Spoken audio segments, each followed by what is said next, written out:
Good morning, students. Today we will start chapter number 11, metals and non-metals. So, if I say metals and non-metals, the rough understanding of terms all of you have. आपको पता है कि metals क्या होते हैं और आपको पता है कि non-metals क्या होते हैं. अगर मैं आपको बोलूं कि आयरन, कोल और वुड में से कौन सी चीज़ मेटल है और कौन सी चीज़ नॉन मेटल है, तो I am sure you will tell me that iron is a metal and wood and coal are non-metals. Okay, in this chapter we will elaborate more on our understanding of metals and non-metals. अब ये हमने ऐसा क्यों करा कि iron metal है और would और कोल नॉन मेटल्स हैं? ये हमने इसलिए बोला क्योंकि there are certain properties which iron has and wood and coal do not have. So those properties make iron a metal and wood and coal as non-metals. What are those properties? We will read in the first part of the chapter. So before we start, let me just go to the beginning. बिल्कुल start से if we say elements are divided into two categories, all the elements, okay? One category is of metals like iron, aluminium, and other category is of non-metals like sulfur, phosphorus, wood, etc. Okay? Now as I told you, जैसा कि मैं आपको अभी थोड़ी देर पहले बता रही थी कि क्यों आयरन कोल जैसा नहीं है या क्यों आयरन एल्यूमिनियम सल्फर जैसा नहीं है. वो इसलिए नहीं है क्योंकि there are certain physical properties वो होती हैं जो कि किसी भी चीज़ की बेसिकली अपीयरेंस प्रॉपर्टीज होती हैं. ओके, वो दोनों के अंदर डिफर करती हैं. Okay, metals have different physical properties, non-metals have different physical properties. Now there are certain physical properties that we will read and see whether the metal or non-metals have it or don't have it. Now the first property is property of malleability. अब ये आपने word पहले भी सुना है junior classes में. malleability is ability of an element to be beaten into thin sheets, यानी कि किसी भी चीज की वो कैपेबिलिटी जिसके कारण वो पतली शीट्स के अंदर कन्वर्ट की जा सकती है. ऑलराइट, तो अब आप अगर मेटल्स देखेंगे, मेटल्स आर मेलेबल. अगर आप अपनी क्लासरूम देखें तो you will see that there are iron sheets that we use there, aluminium sheets are used in make construction of houses. तो वो क्यों होता है? Because aluminium has that ability. Aluminium is malleable, यानी कि एल्यूमिनियम को हम शीट्स में कन्वर्ट कर सकते हैं. लेकिन वही नॉन मेटल जैसे है. अब आप एग्जांपल ले लीजिए कोल का. अगर आप कोल को पतली शीट के अंदर कन्वर्ट करना चाहेंगे तो क्या वो हो सकता है? वो नहीं हो सकता. If you will beat a piece of coal, वो छोटे छोटे टुकड़ों में टूट जाएगा. फाइन. बट अगर आप एल्यूमिनियम को बीट करेंगे तो वो धीरे धीरे पतला होता जाएगा. सिमिलरली आपने देखा होगा, आपने कभी आयरन स्मिथ यानी कि लोहार को काम करते हुए देखा हो तो आपने देखा कि वो पहले कैसे लोहा गर्म करता है और लोहे को पीटता रहता है. तो वो जो लोहे का एक मोटा पीस होता है वो थोड़ी देर के बाद पीट पीट के उसको चाकू में बदल देता है, या फिर उसको प्लेट में बदल देता है, या फिर उसको किसी और चीज में बदल देता है. So which shows what? That metal is malleable. They can be converted into thin sheets. Okay, so the first property is malleability. So metals are malleable, non-metals are non-malleable. फिर आता है डक्टिलिटी. डक्टिलिटी वो ability होती है जिससे आप किसी चीज को पतले तारों में कन्वर्ट कर सकते हैं. Okay, again metals are ductile. जैसे कि आप देखेंगे बिजली का, अगर आप तार देखेंगे अंदर से, कभी बिजली का तार अगर आपने देखा हो तो आप देखेंगे उसके अंदर कॉपर के पतले तार होते हैं. लेकिन वो मेटल की एबिलिटी होती है कि आप उसको पतले पतले तारों में कन्वर्ट कर सकते हैं. Fine. Same way there are, आप देखेंगे पार्क वगैरह के आसपास कई बार आयरन वायर्स की फेंसिंग लगी होती है, जाली लगी होती है. वो क्यों होता है? Because iron can be converted into thin wires which can be turn into mesh. Same way आप देखेंगे कि खिड़की के ऊपर वो पतली पतली जालियां लगी होती है मच्छर मक्खी को रोकने के लिए. Again made of metal because it is easy to convert metal into thin wires. Non-metals are not ductile. They cannot be turned into thin wires. फिर नेक्स्ट प्रॉपर्टी है गुड कंडक्टर ऑफ इलेक्ट्रिसिटी. यानी कि good conductor of electricity, जैसे कि आपको पता है कोई भी चीज जो अपने थ्रू इलेक्ट्रिक करंट को पास होने देती है उसको हम गुड कंडक्टर ऑफ इलेक्ट्रिसिटी कहते हैं। जो अपने थ्रू करंट को पास नहीं होने देती उसको हम बैड कंडक्टर ऑफ इलेक्ट्रिसिटी बोलते हैं। Metals are good conductor of electricity and non metals are poor conductor of electricity. Okay, there is a reason, कई बार ऐसा बोला जाता है कि जहाँ पर शॉक लगने का डर हो या जहाँ पे करंट आने का डर हो वहाँ रबड़ की चप्पल पहन के जाइए, बाथरूम स्लिपर्स, या फिर लकड़ी का कुछ साथ में होना चाहिए। वो क्यों होना चाहिए? क्योंकि रबर और would both are poor conductors of electricity. Okay, therefore that is the reason जो हम immersion rods वगैरह पानी गर्म करने के लिए यूज करते हैं उनके हैंडल्स सब बैकेलाइट के बने होते हैं, यानी कि एक प्लास्टिक जैसे मटेरियल के बने होते हैं, because that is poor conductor of electricity. तो अगर आप उसको हाथ लगाएंगे तो आपको करंट आने के चांस, तो आपको करंट नहीं लगेगा। Fine, so all the metals are good conductor of electricity, non metals are poor conductor of electricity. Then comes good conductor of heat, यानी कि किसी भी चीज की अपने थ्रू गर्मी पास करने देने की ability. Again metals are good conductor of heat and non metals are poor conductors of heat. Fine, next physical property is sonorous, यानी कि जब आप उसके ऊपर किसी चीज, अगर आप उसके ऊपर मारते हैं तो उससे वो जो टन की आवाज होती है, एक साउंड जो प्रोड्यूस करता है, वो एबिलिटी मेटल्स में होती है, नॉन मेटल्स के अंदर नहीं होती है। And last property is lustrous, यानी कि चमक होना। एक चमक होने की एबिलिटी भी मेटल्स में होती है और नॉन मेटल्स में नहीं होती है। So these are the 6 physical properties. So if you have a question, differentiate metals from non-metals, this is what you have to write. Metals are malleable, non-metals are non-malleable, इस तरीके से। Same way अगर आपको definition पूछी जाती है, what is malleability, what is ductility, so it is all given here. अगर आपको पूछा जाता है which of it is malleable, wood और iron, so you know what answer you have to give. Iron is the malleable one because it is a metal. तो अभी यहाँ पर ये एक टेबल है 11.1, आपको कुछ चीजें दी हुई हैं, आयरन, कोल, सल्फर, एल्यूमिनियम, कॉपर। फाइन, तो आपको यहाँ पे लिखना है कि उनकी अपीयरेंस कैसी होती है और वो हार्ड होते हैं कि नहीं होते हैं। By nature most of the metals except metals like mercury, most of the metals are hard in nature. Mercury एक ऐसा मेटल है जो कि लिक्विड फॉर्म में मिलता है, उसके अलावा ज्यादातर मेटल्स जो होते हैं दे आर हार्ड। ओके, सो आपको ये टेबल कंप्लीट करनी है। फॉर एग्जाम्पल अगर हम आयरन देखेंगे तो हम लिखेंगे the appearance is shiny and the surface is very hard. Okay, in case of coal the appearance is dull and the surface is not very hard. Okay, not as hard as iron definitely. उसके बाद एक और table है, यहाँ पर आपको कुछ objects दिए हुए हैं और आपसे पूछा गया है कि अगर आप उनको फ्लैट करने की कोशिश करेंगे या उसके ऊपर फोर्स लगाएंगे तो क्या वो फ्लैटन होंगे, यानी कि क्या वो पतले होंगे या फिर वो छोटे छोटे टुकड़ों में टूट जाएंगे।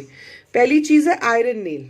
तो आयरन नेल मेटल है और अगर आप उसको खूब देर तक हथौड़ी से पीटते रहेंगे तो वो फ्लैट हो जाएगी, but same will not happen with a coal piece. एक कोयले के टुकड़े को अगर आप जोर से पीटेंगे तो वो छोटे छोटे टुकड़ों में और टूट जाएगा।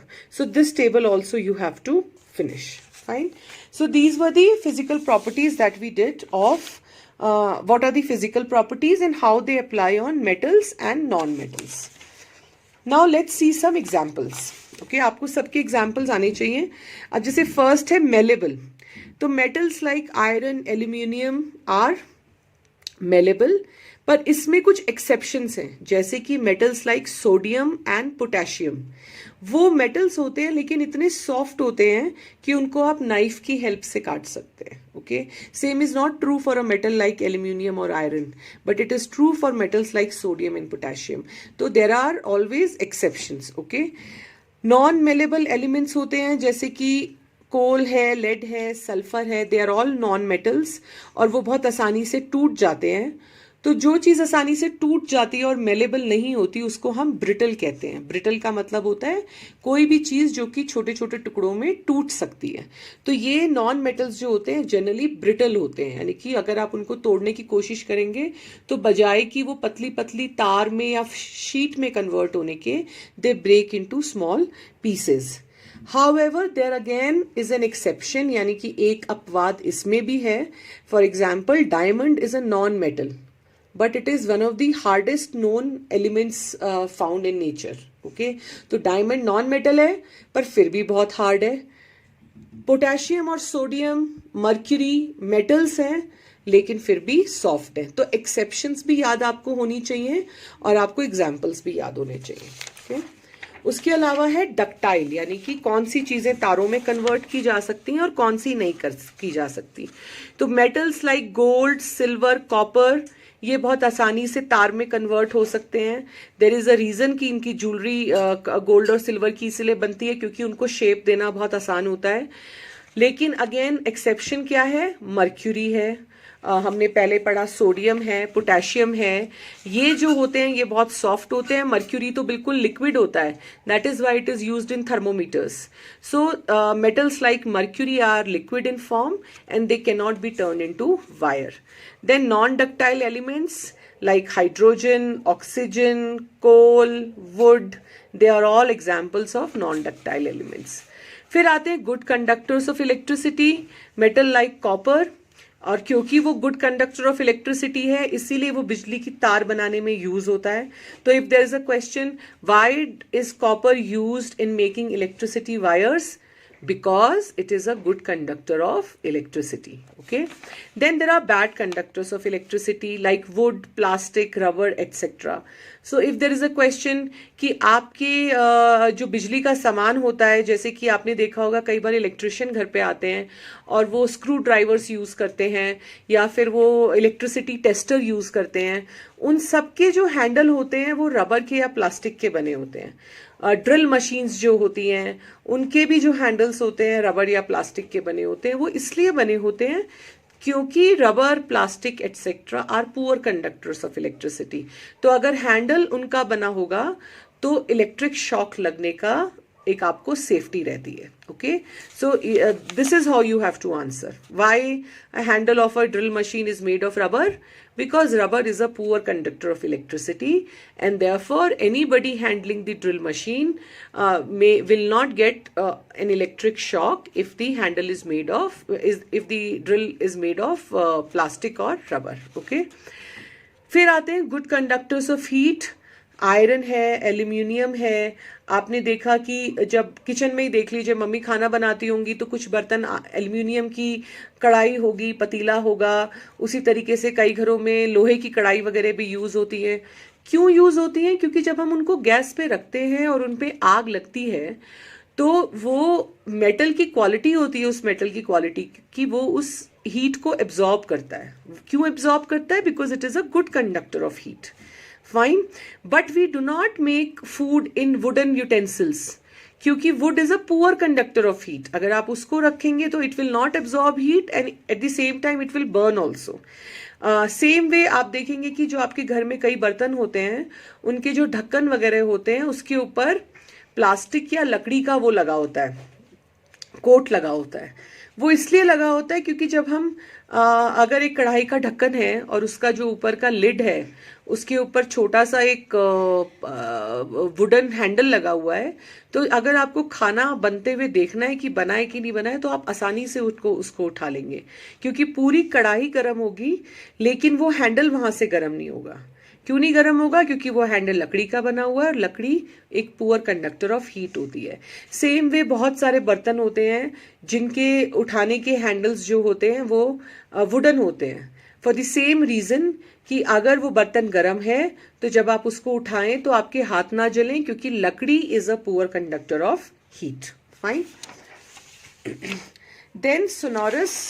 आपने देखा होगा कि मंदिर में कभी भी घंटियां या कहीं पर भी जहां घंटी होती है, गोम्पा या कहीं पर भी, आप देखेंगे कि वो कभी भी लकड़ी की नहीं बनी होती, वो हमेशा किसी मेटल की बनी होती है क्योंकि मेटल जो होते हैं सोनोरस होते हैं, यानी कि उनको जब आप मारते हैं तो उनके अंदर से एक रिंग का साउंड आता है. फाइन. और नॉन सोनोरस मेटल चीजें क्या होती हैं? कोल हो गया, वुड हो गया, इनको अगर आप हिट करेंगे तो उनके अंदर से एक रिंग का साउंड नहीं आएगा.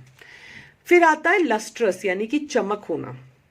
अब गोल्ड, सिल्वर से ज्वेलरी इसलिए बनती है, गहने इसलिए बनते हैं क्योंकि उनके अंदर एक चमक होती है. Non lustrous, again examples are coal, wood, sulphur, phosphorus, etc. Okay, so these were few examples, and now this is a small table where I've given you examples of metals and non-metals in all three categories: solid, liquid and gas. जैसे कि metal के example solid form में aluminium and iron, metal के example liquid form में mercury and zinc. No metal is found in gas form. Okay, same way non-metal examples in solid form sulfur, iodine, in liquid form phosphorus, and in gas form oxygen and helium. तो आपको ये सब examples, हर चीज़ के at least आपको दो दो examples याद होने चाहिए. किस तरीके से वो प्रॉपर्टी में फिट होते हैं ये याद होने चाहिए, और आपको ये टेबल भी याद होनी चाहिए. So with this what we have done is we have finished 11.1. Fine, तो ये हमने सब खत्म कर लिया है. जैसे कि ये क्वेश्चन मैंने आपको कराया, you must have seen an electrician using his screw driver, what kind of Henle does it have and why. तो इलेक्ट्रिशियन का जो स्क्रू ड्राइवर होता है, जैसे मैंने आपको बताया कि हैंडल हमेशा प्लास्टिक का बना होता है. क्यों बना होता है? Because plastic is a poor conductor of heat. Okay, same way फिर आपको यहाँ दे रखा है कि where do you find the use of aluminium and copper wires? Have you seen wires of coal?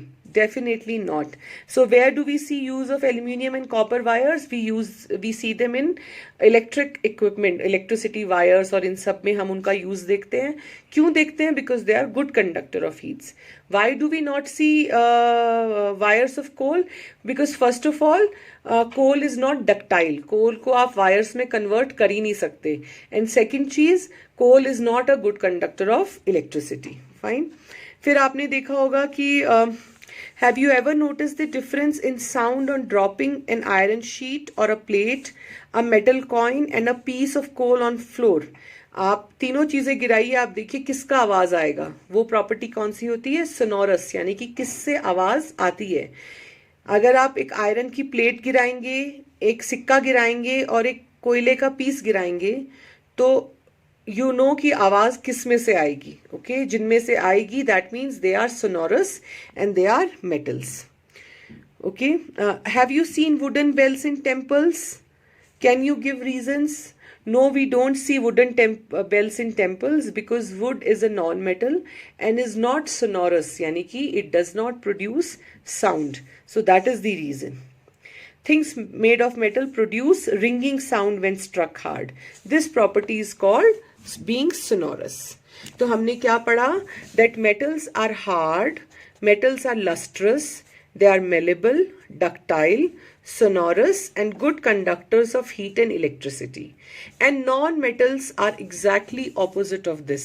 इसका जो बिल्कुल opposite होता है वो क्या होते हैं? Non-metals होते हैं. So with this we have done the physical properties of metals. अब इसके आगे हम शुरू करेंगे chemical properties of metals and non-metals. That would be done in your next class. Thank you. Kindly right the notes of the chapter. ये 2 pages जो हमने पढ़ाए हैं इनको अपनी नोटबुक में लिखना है आपने. And please read the chapter till here.